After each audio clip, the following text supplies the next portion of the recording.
Makunat. Sa mga taga-Ordaneta dyan, sorry baka mamaya i-persona non grata nyo ako So this is Pigar Pigar. Hi everyone! We're in Ordaneta. Ayan, nandito tayo sa Uson Pigar Pigar paglabas ng T-Plex. T-Plex seat namin. So right now, kakain na kami ng lunch and magpo-food tasting tayo together with Contesera, with Eventology, and Pageant Fanatic. So, yeah, itaste sa atin ng Pigar Pigar and let's rate kung ano yung rating ng Pigar Pigar dito. So, this is Pigar Pigar. Gawa to sa Carabao, sir, no? So, dahil dyan, taste test na tayo. Kuha tayo.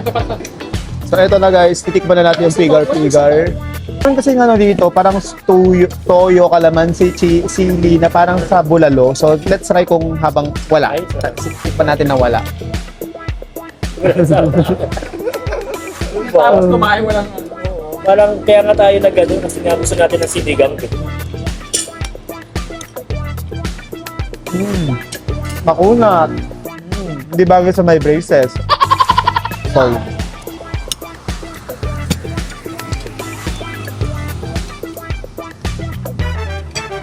Usually kasi ang beef, kapag niluluto mo siya, maximum of 1 minute to 2 minutes.